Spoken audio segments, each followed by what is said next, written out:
Pawel Jaworski versus Jozef Chen at a leglock camp in Poland in 2024. So we'll get to see what it's like when someone is really specializing in leg locks and leg entries against someone who's doing really modern camping J-point style of passing.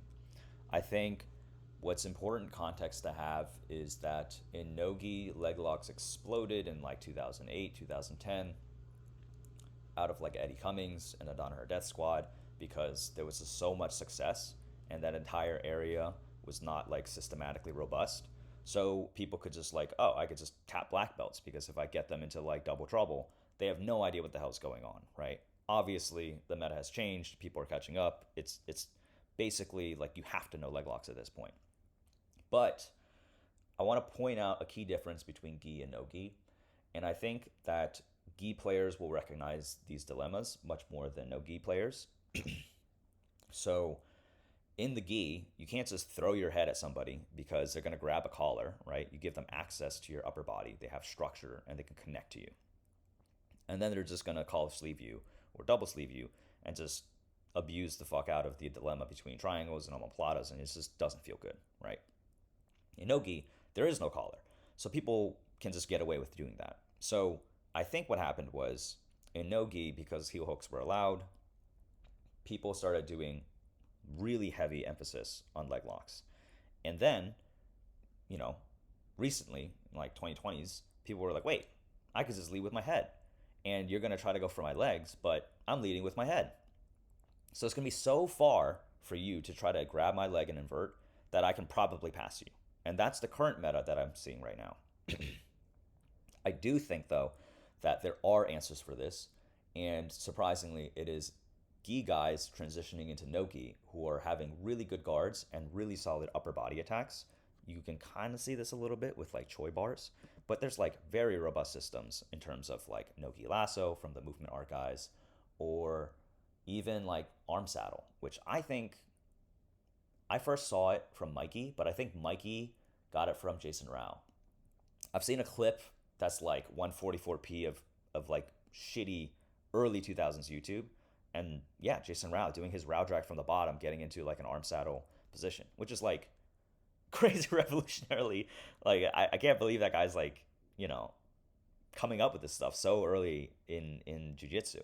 So yeah, there will eventually be, I think, a new renaissance where people are going to play guards that attack the upper body in and find ways to like counter this kind of like camping style. But we could just watch and see how this plays out. So this is a friendly roll. No one's trying to kill each other. And I think the key things to note is the same things I've been talking about in terms of like what you want as a guard player and what you want as a passer. So remember, to pass, all you need to do is install wedges on the 4 points of their armpits and their hips, right? Which is what Josef is trying to go for. And as a guard player, your job should be to defend those points, right? So if we go back, right, there's a false reap kind of entry, K, and then he switches. Josef's already kind of here. I would not feel safe here. I would immediately want my bottom foot to go for a K hook because I want them between my legs, right? And there's mechanisms that the passer can use, like AOJ does the shin pin style. That's free. You can look it up. I think it's literally called AOJ or like Rafa Mendez shin pin. And they basically walk along this, pinning your ankle to your butt, which removes your knee from the space of your armpit and your hip, right? Which is bad for you because that means they can start blasting knee slice, installing wedges, and start passing you. But a lot of leg lockers will opt for this because they want to throw this right foot in and get a false reap, right? And then this shin is like kind of a frame, but like is really just an entry for false reaps. So we could take a look at what happens, right? Here, I don't feel good about that, right? Because already there's pressure being driven into the far hip, right? And when you get pinned on the far hip, it's very hard for you to defend because your body's just out of alignment, right? You want to face the passer in order to install frames, but the human body is actually really weak if you're facing away and you're trying to frame something to like your side. So Josef knows this, and he's going to try to, like you'll see multiple times, rotate and pin Pawel onto his far hip, right? And here, you know, if you're super flexible, that might help. But I think flexibility by itself is not a guard. And if you're really bad at guard passing, you're going to think that all you need to have a good guard is flexibility, but that's not true. What you need is frames. And if you are flexible, it just means that you have a smaller margin of error. Like you have more time to recover your guard because you can just fucking put your foot to your ear, right? And then like sink it back in.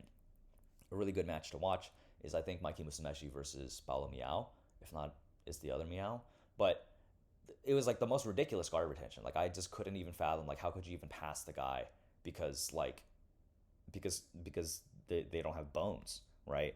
Um, Obviously this is not normal, right? Like I don't think an average human can do this. So you should not model your game off of this. But we could talk about exactly what's trying to be accomplished and why it does or does not work, right? So I think a lot of people want to pummel that in and get the foot in. Yeah, okay, that works, right? If you're flexible. But in an ideal situation, like you shouldn't even let them get this deep, right? Like I think maybe this foot on this shoulder and this hand stiff arm framed, that would be better, right? And I think the dilemma is like I think he is focused on trying to enter the legs, but you should address the thing that's passing you, which is this head and torso, right? There's the threat of chest on chest. And like at this point, like you're framing the arm, but like that's not what's passing you, right? The head is wedging and keeping your back to the mat. Like this is bad. No one should feel comfortable here, right? This is the threat. It's not this. And as a result, he's forced to turtle a few times. I think Josef is just like repping this like catapult back take. And you'll see it a few times, right? And here he kind of inserts into the legs. Okay. Josef negating that false reap by punching his own arm through and then opting to go and do a high step over the top, right? And he secures it, right? So Josef's whole game plan, right, with his style of passing is to project weight and to threaten chest on chest. And if you don't address the chest on chest, okay, I'll just pass chest on chest. But if you do address it, you will usually have to install frames. And by installing frames and extending like a stiff arm frame, well, look at yourself, right? When you extend your arms straight out, your elbows are no longer connected to your ribs, meaning the space between your armpits and your hips are open, which is exactly what Josef wants. And that's why his high step over the butterfly hook style passing works really well. Here, perfect example, right? This arm here is driving and projecting weight here. It's pinning Pawel into his far hip. That makes it so that his chest is not facing Josef, right? It's like facing away. It's so hard to regard when it's like this. And Josef's gonna clasp. I think it's kind of hard to see, but I'm pretty sure he's grabbing his knee and also using that as like he's scooping it up to continue to drive force into the far hip. Yeah, you can kind of see it there, right? And it makes it so tough, right? Because your body's out of alignment. Like your flexibility is not going to allow your foot to come in here, right? Because it's like past the line of your shoulders. So pinning into the far hip is a really good strategy against super flexible players. They might still regard, this is something you have to practice. But eventually he realizes, oh, I'm getting past, so I have to turtle. And then Josef's starting to spam this catapult, right? But here, right, Josef is not, he's kind of square. He's not really pinning him as aggressively into this hip. And because of that, this leg is able to come in. But remember, this is if your body's square and you have freak hips. If you don't have freak hips and you're a regular human, you're not going to be able to do this, right? This is better, right? Chest facing chest, right? Because now if he installs his frames on his shoulders, you basically can leg press the guy, right? But if he was facing us, right, like breaking the fourth wall and looking at us, it's really hard for him to get that top leg back in to retain any kind of guard. And in here, this is a really good example of Josef's passing. He's piercing his right knee into the pocket of his Pawel's left hip, right? And he's hiding his weight. His weight is on his right hip, and he's projecting weight into this wrist. It's kind of hard to see with this quality, but what's happening here is Josef is pinning the arm, right, which separates the elbow from this bottom armpit and hip. And he has a wedge already with his right knee in the hip pocket of Pawel. So 2 wedges installed. That's great. All I need to worry about is this top side. How do I pass this top side? He's going to bait this half butterfly because everyone thinks, oh, well, you're almost swept, right? Like this kind of feels familiar to like when I sweep people with butterfly hooks. So what Josef actually really wants, he talks about this on his B Team channel, instructionals or master's class. I don't remember what it's called. But he wants this half butterfly because it removes the ability of the person on bottom to retain their guard, right? Because what's saving this person right now is their elbow and knee connection, right? So we can watch that again. And you can see that Josef is like fishing, and he uses his own arm to separate this as this butterfly hook comes in. And because he's light, right, there's no weight on this butterfly hook. There's nothing to sweep, right? Your sweeps work because you control their weight. But if you're hiding your weight as the passer, they're not going to be able to sweep you, right? Also really want to point out with this pin, Josef is going thumb up grip, which I really like. I don't think the thumb down grip makes sense because, you know, the first thing you're taught in jiu-jitsu is like you pull your hand out of grips based on where the grip is weak, right? Which is usually towards the thumb or like where the thumb and the fingers connect, right? And if you're doing a thumb down grip, it's actually easy for you to escape and pull your elbow into your ribs, right? But with this thumb up grip, the way you escape this grip is to move your arm up, which is away from your armpit and hip. That's exactly what the passer wants. So we'll watch this sequence. And he steps over, right? His own arm is in there, effectively acting as a wedge to prevent the knee-elbow connection. And he's able to step through, right? Amazing. He completely disengaged, right? He dismantled this frame by shunting his right knee in. He removed this frame by projecting his weight into this grip. And then what's left is you just need to like step past this, right? He blocked this elbow connection. That's another frame deleted. And then he just steps over because the legs can't chase because the body positioning doesn't allow a person to follow a passer who's this far gone into the passing sequence. Really, really good.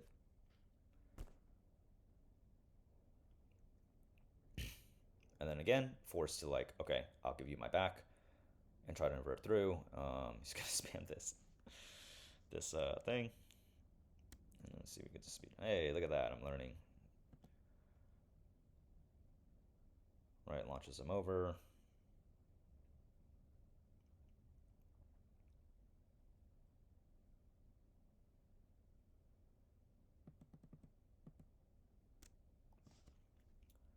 Okay, and now we have this like kind of pseudo reverse guard situation. And Josef kind of just like feels it, push pull, pops that over, and he's gonna do a really nice, see this C grip on the ankle, and he's gonna flank the other way. But he's not like throwing Pawel's leg, right? If you throw someone's leg, they know you're trying to pass and they can feel it, and that kind of kinetic energy is a tell of which way you're trying to go. But instead, what Josef does really well is he actually frames, right? He just holds his ankle and then moves his body around that to get this flank, right? That's the proper way to actually like pass people with like no energy. It's like almost deceptive because they don't feel your intent to pass them. And I've had high success with that. Feels like you're being passed by a ghost. This is really good frames. This is what I was talking about, right? The threat here from camping is the upper body, right? Now I have one leg on a shoulder. I have a stiff arm frame on a shoulder. Yeah, this arm is kind of in, but like it's way better than his head on this shoulder pinning me to the mat with his chest basically touching my chest, right?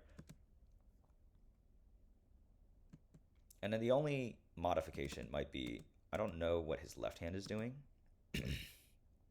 but I would frame the legs because that's what's actually coming closer to me. Then here, you know, his hips facing away again. It's tough, right? Like you can't invert your way through bad positioning.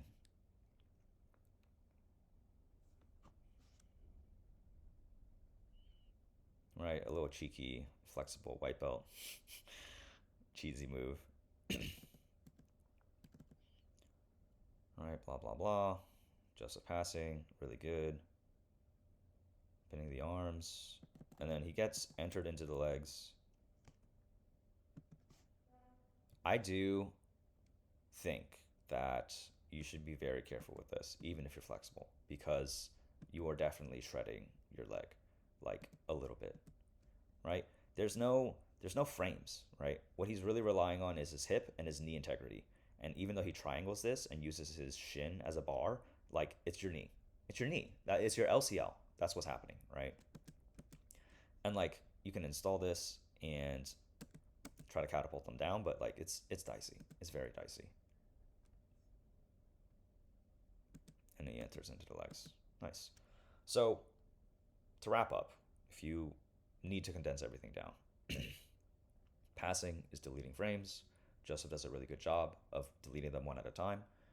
And leg lockers were in the meta, but I think you will have to like have answers for when they lead with their upper body, because you're not going to get access to their legs, right? A really good passer is not gonna, they're gonna hide their legs.